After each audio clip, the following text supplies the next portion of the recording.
So I am again at a MOSFET Hi-F Oscillator. This is the core circuit, the engine circuit of an HF SSTC. It just lacks the output coil, but it already makes a fairly strong electric field and magnetic field, and that's why I made it. This circuit, sadly, is not exactly made of trash. In fact, you need a pair of special parts to make it. For instance, I'm using here mica capacitors rated for like 300 volts for the gate external capacitance, and this fancy variable capacitor here. And this is good because the plates in this capacitor are quite wide, the one from the other, in this section, especially the oscillator section of the antique radio it was from. Anyways, this circuit is thought to have an high impedance, to have an high voltage on the output, and the Q of the tank circuit here, coil and capacitor, is high, and this coil is high in impedance. And also I used the really wimpy MOSFET. This is just an Hi-F 630 A or B, and this is fake, and it's supposedly an Hi-F 640N, but I characterized it to be a 630A or B. Anyways, another addition, another difference from other circuits you find online is this patented by me protection network for the gate of the MOSFET through this wire here on the bias potentiometer. And that's basically it. Another pair of notes, first of all, about the variable capacitor. You can't use a whatever variable capacitor like a polyvaricon, sadly. These are rated for like 100 volts, these are not good for high power, etc. And also you can't use like one of these. This is too tight between the plates, so this doesn't allow an high voltage, sadly. I don't have many of these good variable capacitors with wide plates, sadly. And finally, for tradition, this circuit also features fake components and aluminum wire, like my channel requires. So this is the schematic if you are interested. And another pair of notes, if you don't have the mica capacitors, you can try with an high voltage polypropylene capacitor, probably from the horizontal section of a TV, probably. And maybe you also need a bit more of capacity, like 5 or 6 nanofarads, because those capacitors are a bit more weak compared to mica. Anyways, about instead the protection network of the gate of the MOSFET, I think you need it, because otherwise you'll pop MOSFETs a lot of times. And I'm using here a full bridge med of 4148 diodes. This to have, first of all, almost always DC across the Zener diodes. Those Zener diodes withstand like 4 watts, and they heat up a bit. And this network allows like 23 volts, both positive and negative. And you may think it's too much, but you need a very wide protection network in this circuit, because the gate drive is very odd. And also there's a resistor to soften this network and avoid that the network messes too much with the rest of the circuit. Okay, let's try this thing. I'm powering it with my bench power supply at 31.7 volts, that is near the maximum, and it works pretty well this way. And this thing anyways reaches a frequency of like 11 megahertz, also because the variable capacitor is quite opened. Anyways, I have here this neon flicker bulb. This is the biasing voltage for the gate of the MOSFET. Let's crank it. I'm watching the current consumption of on the power supply. And let's see, when it reaches oscillation, it starts to draw suddenly like 1 amp. Okay, now it's on. And I can raise the power much more. As you can see, it's still on. And the electric field is quite distant. Okay. Okay, now I have this ring, copper ring with a 3 volts light bulb, filament light bulb, and let's couple it magnetically. Let's reach again oscillation. Okay, and as you can see, it's magnetically coupled. Just one turn.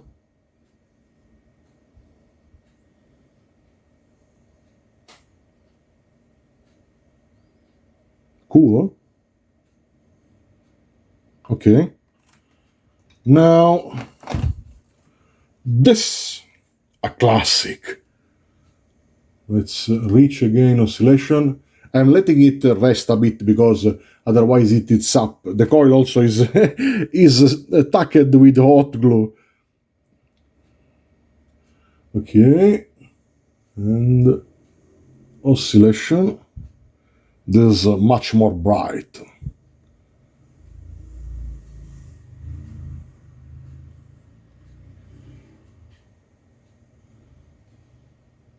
Okay. Okay, now this is a plasma ball. This is harder to ignite. Why? Because although it contains neon, this is almost atmospheric pressure. It's like 70% of pressure compared to atmospheric. It's not like 1% like other gas tubes. Anyways, I wasn't able to ignite it when I made this thing the first time because the Q of this coil and capacitor was low to make a magnetic coupling on the plasma that I can't do now, but now I can. Okay, anyways, let's crank again the biasing voltage. Let's bring it to oscillation, but I have to pump it even more with the biasing voltage because more voltage equals usually more power. Okay, oscillation. And now it's on, as you can see.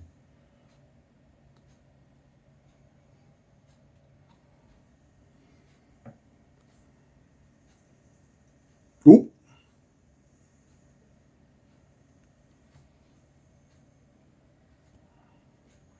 And this wire here, also here, is the spot of the highest voltage. Okay, now let's try this way with the wire going inside the plasma ball connected on the highest voltage spot. We have now just, let's say, just 25 volts, not 31 and over. Let's crank the biasing voltage. And okay. And this is the result. This is nice, in my opinion. It looks like a stove or Super Saiyan Goku, as someone said some time ago. They can crank it even more and obtain this. Ooh. Ooh. This is not exactly a plasma ball. The colors are completely different. This is totally white. And now arcs, small arcs. Okay, let's bring it to oscillation. We have again almost 32 volts. You can see the current consumption going up a bit, and then at some point oscillation. Okay. And this is the result.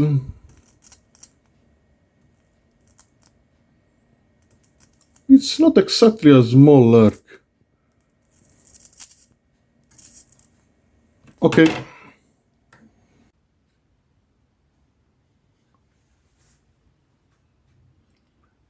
So here's a simple or silly experiment I saw online. And please don't ask me to find again the video of this thing. It was completely different, but the concept was the same, and it was a Russian video.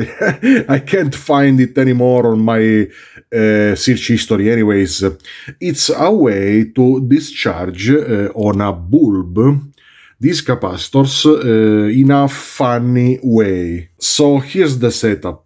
There's a MOT that is quite dangerous, so don't do this at home, really.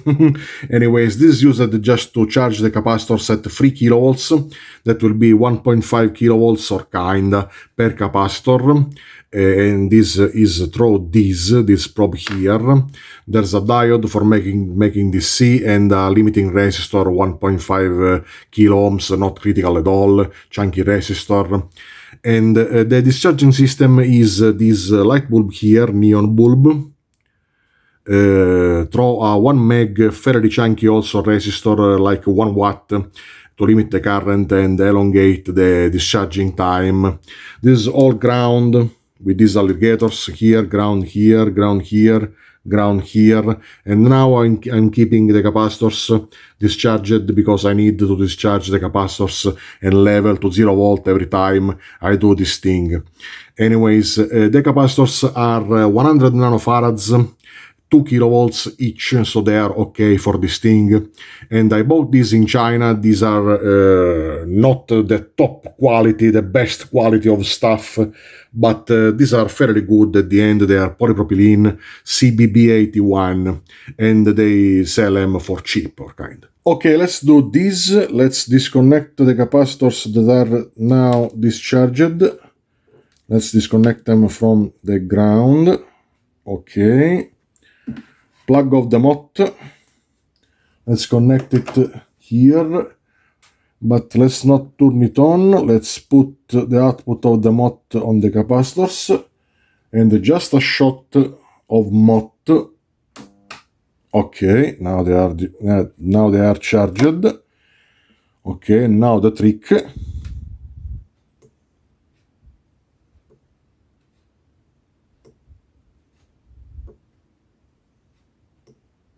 As you can see, I can discharge the capacitors multiple times.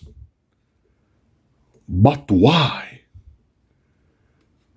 I leave to you to explain why. Okay, another time, for more clarity, you can see I put a piece of electric tape on the bulb to make it show better. Anyways, anything is ready, just a shot of MOT to charge the capacitors. Okay, maybe you hear the buzz. And again, in this trick there's a secret. I don't know if you notice. Look closely.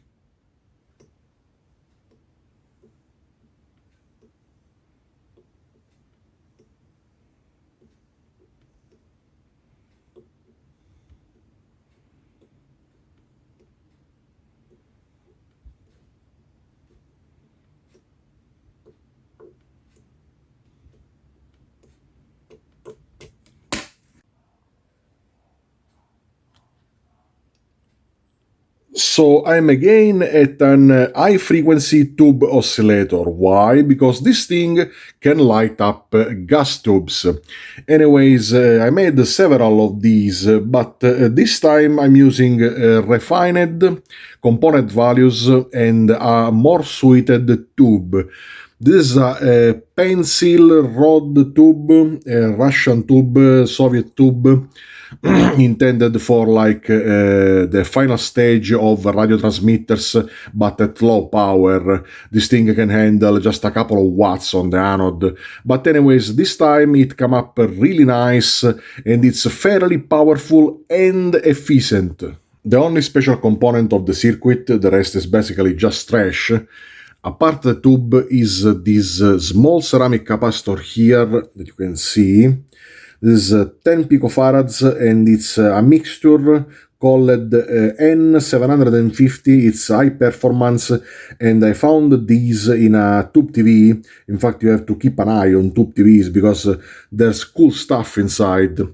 Anyways, the rest is basically trash, and this comb here, made of copper wires, is used to touch the glass of the tubes and light them up, and also the tubes light up at a small distance from these. Anyways, this circuit runs at almost 300 volts from this power supply system here.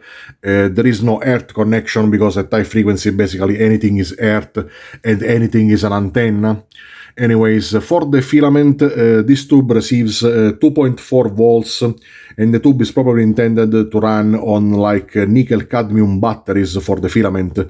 But now here I'm using SC from a transformer, and there's a small rheostat here to adjust the filament voltage finally. Okay, now let's read the frequency on my scope. We have a probe here that is magnetically coupled.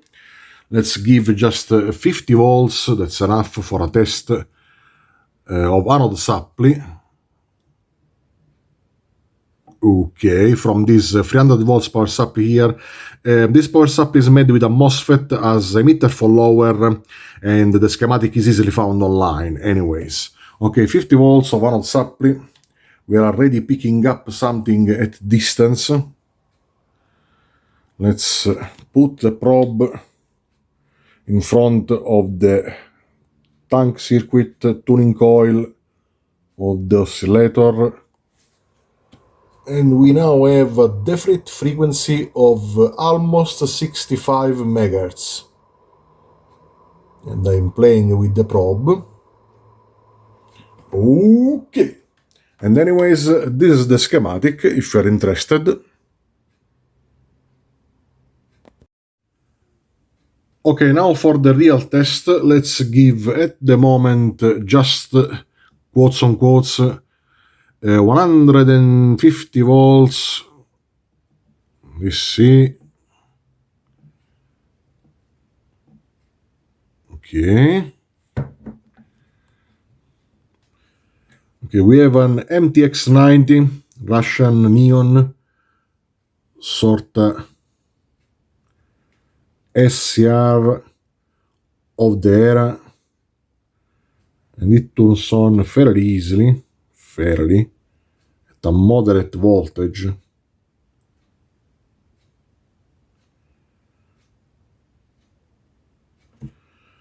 Okay, now full power. We have 280 volts DC, same tube. Ooh. Ah! RF barn. Woo! My fingers.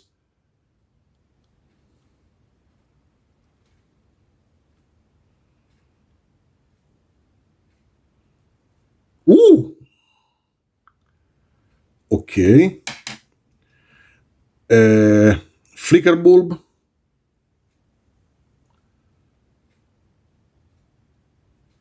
No RF barn now. Don't know why. Oh, it makes a streamer. Oh, it's not visible on the video. That's so sad. It makes a streamer from the internal electrodes to the glass. Okay. Argon voltage regulator.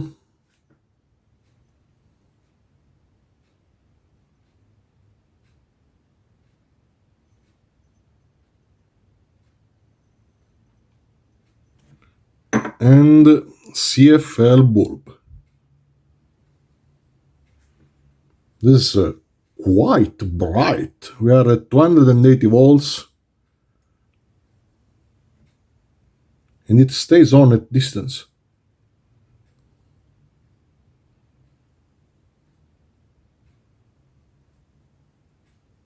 Okay. Okay, super low exposure. You can't see anything because although my desk light is shining on the desk, but the exposure is so low. Anyways, this is the streamer. I caught it.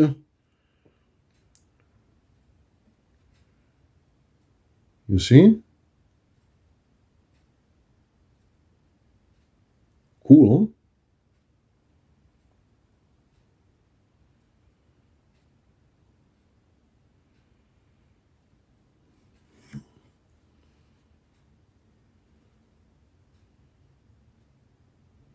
There are also bubbles.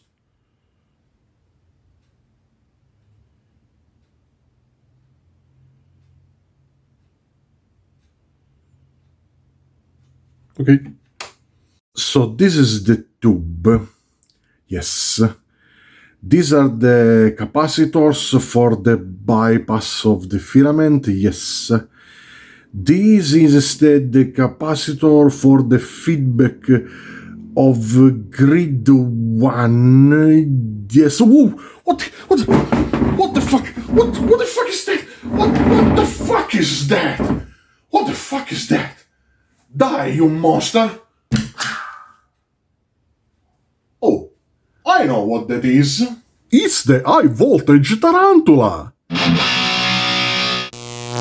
It runs at high frequency and bites like a microwave oven transformer. Now on sale. Pre-order now at Thermagnetor's merch store.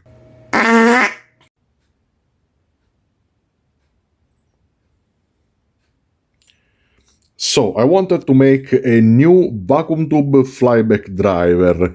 This time it's more powerful than the one I made some time ago. This one. Not much more powerful, in fact I hoped for more, but that's it.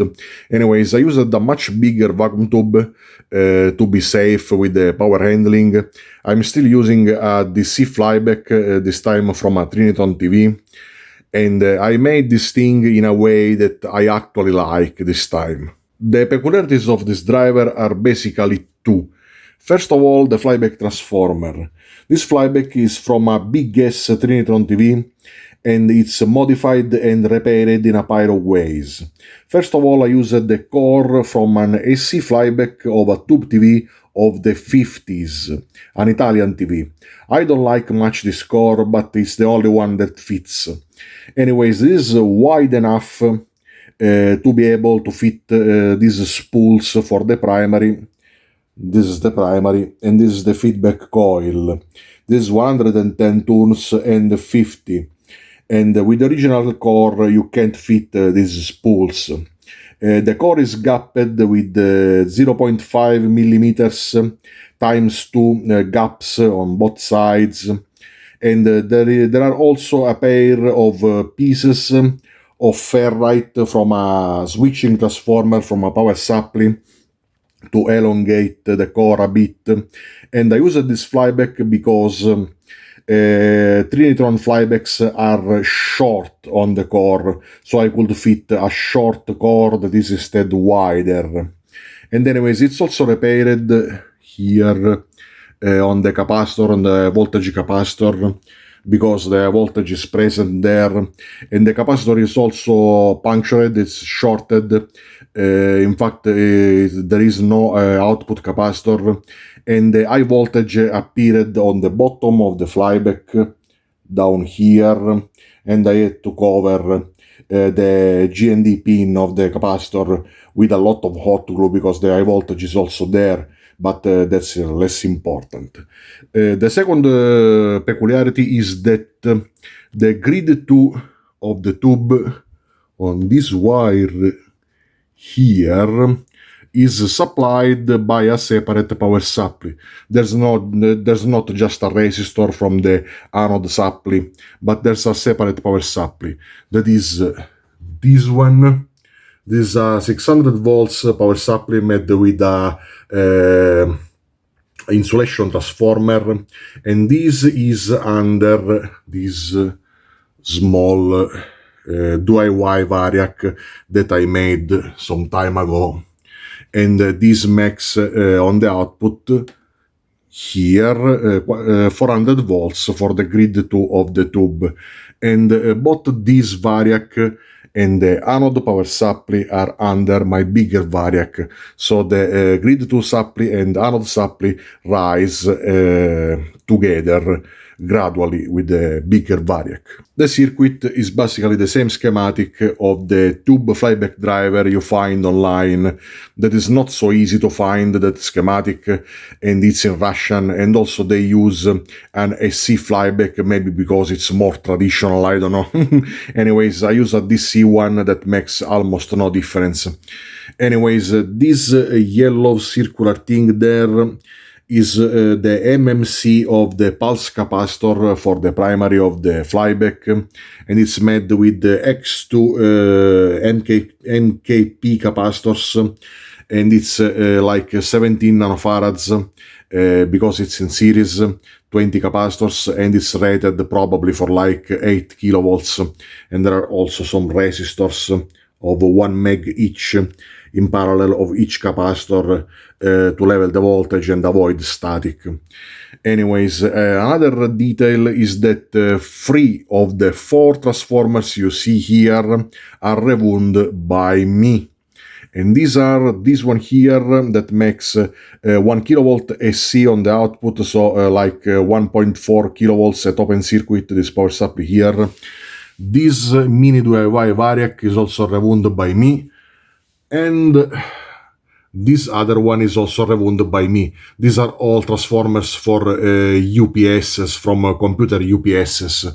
And the only transformer that is not rewound by me is the filament transformer here, that is just hacked a bit for making 20 volts for the filament. And also the filament here is averaged with this network of resistors and capacitors to make a center point for the cathode connection. And anyways, this is the schematic of this driver, and also let's test it.